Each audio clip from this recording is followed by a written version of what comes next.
All right, like I was saying, number two, Mike, you forgot that you bought ticket to come that evening and you missed your flight. And then the flight came too late. Missed your flight. Then you flew the next morning. I was the one that picked Mike from the airport. I took you and my wife in the car to Apostle Suleman's hotel. When you were in Suleman's hotel and you were being rebuked, you were begging for me to reconcile you with your father. You were begging me and then talking to Suleman begging. How can you forget that I was the one that took the picture? And my wife is an evidence and a witness in that matter.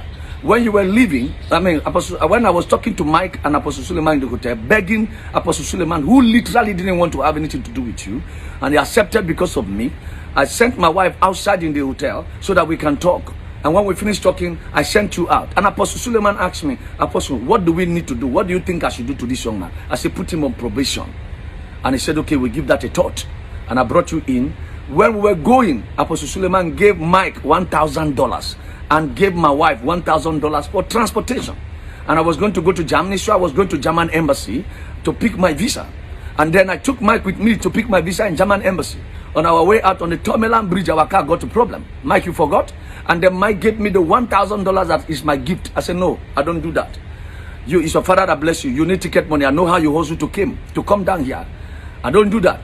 And then you say, if I don't take any money, Mike said, if I don't take any money from the money, he will not be happy, and he will throw the money in the Tomeland Bridge water.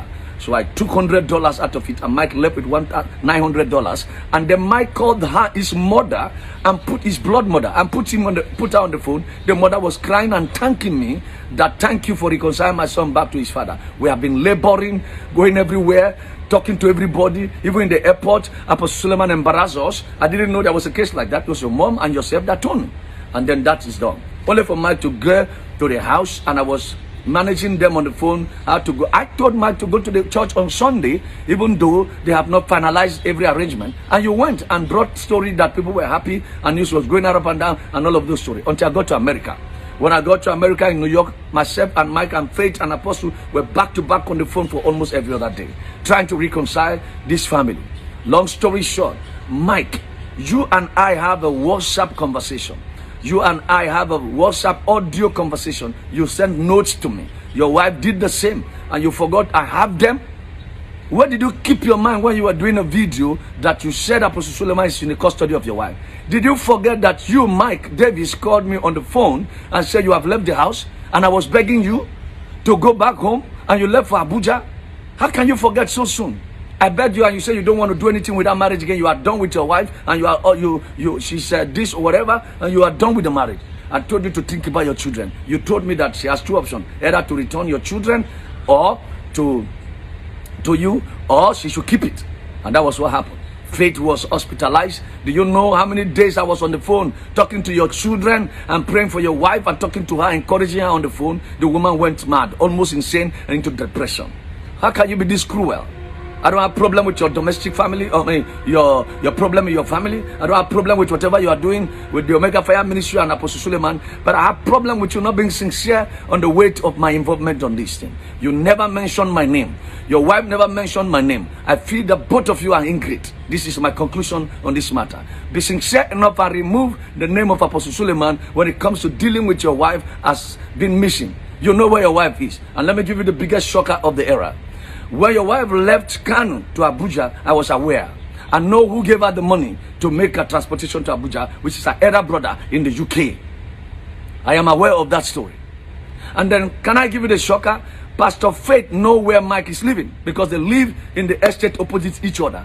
We have cracked jokes on it, and I said one day both of you will run into each other in the shopping mall and in the supermarket, and we laughed.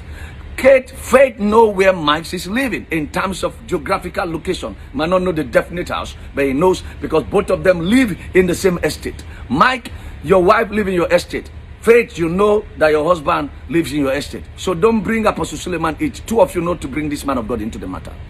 Mike don't know where Faith is living. But faith know where Mike is living. And this is over a year. And you know why I'm pissed off? I am pissed off because when I did this reconciliation, Faith blocked me on the WhatsApp and also blocked me on Facebook and went solo for 1 year plus. I had the voice of Faith for the first time in a year and plus yesterday when the storm began to rage. And I wanted to blast her on the phone, but because she was crying, I felt to hold my peace.